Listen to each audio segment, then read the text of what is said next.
C'est sorti tout récemment sur les services de streaming. En juin, c'était aux États-Unis sur Hulu. Chez nous, comme d'habitude, ça a été répercuté sur Disney+ via Starz, Predator Killer of Killers, qui n'est ni plus ni moins qu'un dessin animé assez ambitieux d'1h30 qui tombe comme ça, là, comme un petit cadeau, une petite pépite avant la prochaine aventure cinématographique de la créature, prévue pour la fin d'année, je crois, ou pour dans quelques mois. Ça s'appellera Predator Badlands et ça a l'air d'être un grand monument de what the fuck, d'après ce que j'en ai vu. Toujours est-il qu'on peut en attendant déguster comme une petite friandise ce dessin animé. Alors vous allez tout entendre, je vous le dis, hein, moi j'ai lu aucune réaction, j'ai écouté aucune réaction encore, mais je suis sûr que vous allez avoir comme d'habitude des réactions très tranchées. D'un côté, ceux qui vont vous dire c'est ce qui est arrivé de mieux à la saga depuis le premier Predator de McTiernan, ceux qui vont vous dire c'est une grosse bouse, il faut pas le regarder, on prend le Predator, on en fait absolument n'importe quoi. Où je me situe moi, à peu près entre les deux. C'est ni un très grand film, enfin pas le grand film, le plus grand film depuis le premier de McTiernan, et c'est en tout cas loin d'être une purge que ce 8e Predator, et ouais, si on s'en réfère à la saga. Alors la saga, on va aller très très vite parce qu'on en a beaucoup parlé dans une émission qui parlait du film Prêt, il y a un petit moment déjà, mais c'est un petit peu de l'inédit quand même de proposer une version animée de cet univers Predator qui pour l'instant opère dans une saga qui je trouve se tient plutôt bien. Ce qui me paraît intéressant par contre de préciser, c'est que la saga Predator est devenue comic book movie avec son deuxième volet en 90. Bah ouais, le premier Predator, c'est un grand film de SF assez barbare, assez brutal, plutôt bien foutu, un véhicule pour Schwarzenegger, c'est en 87. En 90, on change notre fusil d'épaule, on arrive avec une proposition pour le coup très cartoon. Cette proposition, on la doit à Stephen Hopkins, c'est un anglo-australien, Danny Glover dans le rôle titre, qui reprend un petit peu son héros de l'arme fatale. Là, on a un récit plus coloré, mais déjà, on enrichit la mythologie du Predator. En ça, c'est pas très loin de ce qui avait été fait sur la saga Alien, hein. Le premier Alien de Ridley Scott, c'est un vaisseau hanté de l'espace, c'est très sombre, on a une hard tech avec ces véhicules assez récents dans l'histoire de l'humanité, de l'exploration spatiale, et pourtant déjà en déliquescence, ça sent le cambouis, ça sent la graisse, ça sent les véhicules qui tiennent à peine debout, au milieu une créature, on est dans un récit vraiment très SF, très métal hurlant. Et puis, plus tard, avec James Cameron, on va passer à toute autre chose. Là, on a une reine alien, on a des Marines de l'espace. C'est un gros film d'action, ça tire dans tous les sens. Vous savez, il y a encore des gens aujourd'hui qui n'apprécient pas trop Aliens le Retour, hein, qui trouvent que c'était vraiment un downgrade important par rapport au film de Ridley Scott. Moi, je les aime tous, les Aliens. C'est un petit peu pareil pour les Predators. Avec ce second volet, on embrasse un petit peu le côté comic book du personnage avec cette créature qui débarque en plein Los Angeles. Un Los Angeles quelque peu futuriste. Très inspiré des bandes dessinées, justement, ça c'est important de le dire, des bandes dessinées de Dark Horse à l'époque. Ça, on y reviendra très prochainement. Elle est déjà tournée l'émission, il ne me reste plus qu'à la monter. Cette maison d'édition qui a un petit peu révolutionné l'industrie du comics aux États-Unis. Mais bon, bref, 2 premiers volets avec un second plus comic book, une proposition qui sera entérinée avec les films suivants, parce que les films suivants, ce sera Aliens contre Predator 1 et 2. Alors là encore, je trouve que ce sont des productions très inspirées de l'univers des feuilles de papier. On est très inspiré par le comics dans Alien Predator. Bref, ce sont des films que moi j'aime bien, là encore on y reviendra dans de prochaines émissions, et puis plus tard Predators de Nimrod Antal, que je trouve vraiment bon, que j'aime beaucoup, puis plus récemment The Predator de Shane Black, la grosse douche froide, vraiment une belle déception, j'ai trouvé le film plutôt pas mal, en plus je le défends parce que je le trouve vraiment bien, jusqu'à ces 5 dernières minutes totalement what the fuck, à la manière d'un Marvel movie où on sort une armure géniale de chasseur de Predator, ridicule, ça m'a tué le film, vraiment. Moi, ce film, il est symbolisé par cette dernière image. Je me dis, mais qu'est-ce qu'on me propose? C'est ridicule. Mais le film en soi se tient plutôt bien. Et puis récemment, Le Prêt de Dan Trachtenberg. Dan Trachtenberg qui avait fait 10 Cloverfield Lane, qui est plutôt un bon réalisateur et qui livrait une version un petit peu indienne du mythe du Predator. Je trouve ça vraiment bien dans les BD. Ça fait très longtemps que ça a été exploité un petit peu ce fait d'amener le Predator dans différentes époques, au milieu de différents conflits. Donc là, c'était fait sur grand écran. Pour notre plus grand plaisir, j'avais trouvé le film excellent, vous le savez. Et donc, Dan Trachtenberg qui revient à la production-réalisation sur ce nouveau volet Killer of Killers, un film d'animation qui n'est pas sans me rappeler, pour moi, le Beowulf de Zemeckis. Je le trouve vraiment très bon. Franchement, j'ai été porté par les premiers segments parce que c'est un film découpé en chapitres. Un film donc ambitieux, 1h30, avec une animation très moderne, très dynamique. On va en reparler, mais je trouve que c'est une animation dans l'air du temps, avec cette espèce d'image un petit peu syncopée, là, qui se fracture un petit peu, comme s'il y avait des images qui manquaient. Je sais pas comment le décrire, mais c'est une animation très particulière. Ce parmi vous qui sont des spécialistes de l'animation, vous pouvez venir nous en parler dans les commentaires.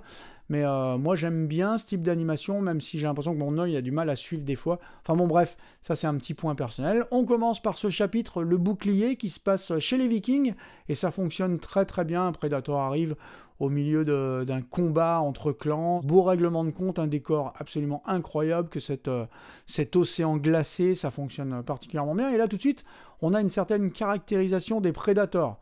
On le sent, on va avoir des Predators différents d'un segment à l'autre. Ça commence avec ce Predator particulièrement bourrin, très impressionnant, avec son arme, cette espèce de poing qui envoie des ondes de choc, ça fonctionne très bien. On a tout pensé de manière très cinégénique. On est vraiment avec un réalisateur qui pense tout en termes d'image et d'idées, donc ça fonctionne particulièrement bien. Et puis au niveau des personnages, on est dedans, vraiment, on a compris à quoi on allait avoir affaire. Et je vous l'ai dit, on pense très fort au Beowulf de Zemeckis, qui est un film pour moi très sous-coté. Je le trouve incroyable ce film, on y reviendra forcément un jour ou l'autre sur 40 Something.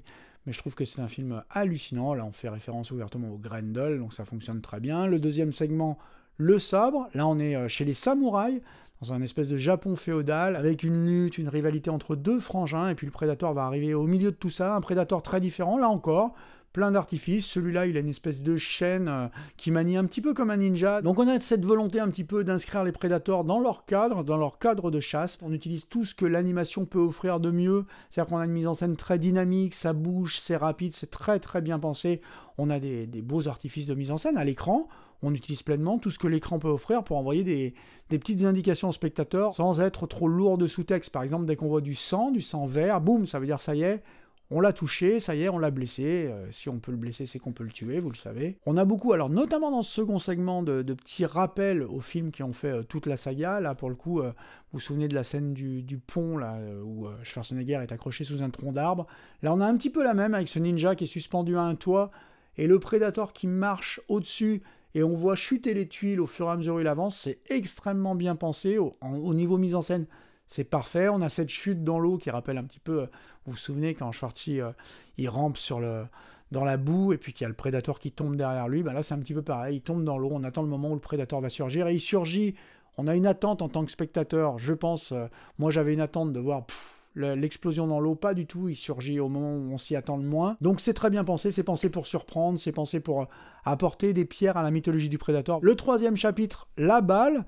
Et là, ça fonctionne bien aussi, même si je trouve qu'on a essayé de proposer quelque chose de différent à chaque chapitre. Chaque volet est un petit peu différent. Le premier, on est chez les Vikings. Le second, on est chez les samouraïs. Et puis le troisième, on est dans un combat aérien en pleine Seconde Guerre mondiale. Et là, je trouve que c'est un petit peu à côté de la plaque. Moi, personnellement, bien sûr, je ne suis pas en charge de réaliser les Predators, mais j'aurais pas fait ce choix-là, parce que là, on a un combat aérien. Alors, on peut trouver ça super fun, parce que c'est extrêmement bien réalisé. Encore une fois, c'est juste magnifique, mais vraiment magnifique.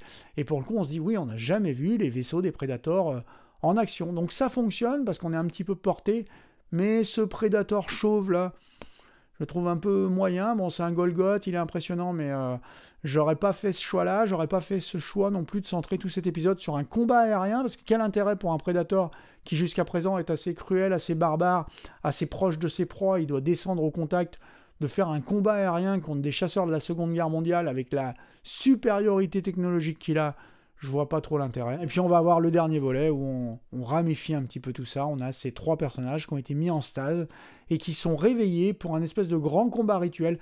Là encore, j'y ai mis un petit peu des réserves. Du coup, vous l'aurez compris, j'ai été plus porté par les deux premiers volets qui ont un côté intimiste. On a des relations de personnages, et d'un coup on a le Predator qui arrive tel qu'il est censé arriver dans les films, c'est-à-dire qu'il arrive comme une force incontrôlable, d'un coup qui tombe comme ça du ciel, littéralement, et ça fonctionne très bien. Là, on est plus dans une échappée, à la fin on est carrément sur la planète des Predators, et je trouve pas que ça soit particulièrement pertinent que d'en montrer trop sur leur planète. On sait ce qu'on doit savoir d'eux, c'est une race de chasseurs. Là vraiment on leur invente un dialecte, on est sur une arène qui n'est pas sans rappeler celle de Star Wars. Il y a vraiment d'ailleurs un côté Star Wars assez marqué dans ce dernier segment qui s'éloigne un petit peu de la barbarie primale de l'univers Predator, donc je trouve pas ça très bienvenu. Alors avec ce gros avantage de faire venir des protagonistes du coup de différentes époques, on sait pas trop à quel moment ça se situe, à quel moment dans la ligne temporelle des Predators on est, à quel moment de l'évolution de leur société on se situe véritablement. Donc Je trouve ça quand même intéressant, mais alors ceux qui ont bondi d'emprès par le fait que Naru s'approprie un petit peu la technologie du Predator vont là monter au plafond.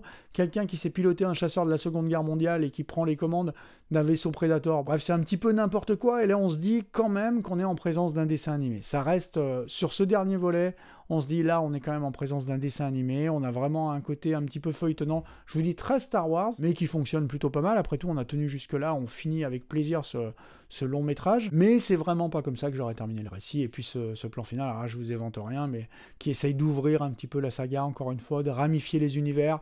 Je trouve qu'à un moment, en fait, ma conclusion, ce sera celle-là, c'est qui peut le plus, peut le moins. Quand on est dans un univers de dessin animé où on n'a pas besoin de budget, on fait exactement ce qu'on veut, on n'est pas obligé d'en donner des tonnes et des tonnes aux spectateurs ou d'essayer de faire monter la barre en permanence plus haut. On peut rester sur des récits intimistes, parce que Predator, ça fonctionne bien quand c'est un récit de quelques antagonistes qui vont affronter le Predator. Ça fonctionnait bien en Predators, hein. Celui de Nimrod Antal, je le trouve très très bien, avec le personnage de Topher Grace, vous vous rappelez, qui joue un serial killer. Je trouve que cette équipe, le passage avec Laurence Fishburne était un petit peu long, mais le film fonctionnait bien, il revenait un petit peu aux fondamentaux. Il y avait aussi cette espèce de Predator un peu fou à la fin, un peu dément, qui affronte d'autres prédateurs. Il joue beaucoup avec ça, hein. Le Predator, on l'a vu au cours de la saga, c'est une race particulière, une race belligérante, assez guerrière, qui a dû subir pas mal, à mon avis, de guerre civile, parce que ce sont des extraterrestres qui se tapent entre eux sans vergogne, il n'y a aucun souci de ce côté-là, donc c'est intéressant d'amener ces personnages, mais c'est intéressant de rester toujours au niveau du sol, avec ces personnages qui ont des armes, qui viennent se battre. C'est pas, je trouve pas ça très pertinent de faire des combats spatiaux, de les faire servir de leur vaisseau. Enfin, ça ouvre l'univers sur autre chose. À la fin, quand on voit arriver ce Predator immense, qui est comme un chef de guerre, avec ces espèces de queues d'aliens qui tirent derrière lui, j'ai pas trouvé ça fantastique. Visuellement, c'est beau, bien sûr, l'animation est au top, donc on est un petit peu porté, mais j'ai pas trouvé ça extraordinaire. Voilà, vous avez un petit peu mon avis sur ce Predator. Est-ce qu'il faut le voir ? Bien sûr, ça s'adresse aux fans que nous sommes, ça ne fait pas honte à la série, bien évidemment, c'est super, hein, vous allez passer un bon moment. Moi, je me suis régalé, j'étais super content de découvrir ça dans mon canapé. Et si vous êtes fan du Predator, pas que du premier film de McTiernan, vous allez kiffer aussi, vous allez adorer. Peut-être que comme moi, vous serez un peu plus en demi-teinte sur la conclusion du récit, je trouve qu'à la fin, on essaie d'en faire un peu trop. Mais voilà. Et vous savez donc ce qu'il vous reste à faire, vous pouvez éteindre cette émission, allumer Disney+, et vous faire une bonne petite péloche. Sur ces bons mots, on va se quitter comme d'habitude. Moi, je vais vous dire, profitez de tout, éclatez-vous, et à la prochaine, sur cette même chaîne. Ciao!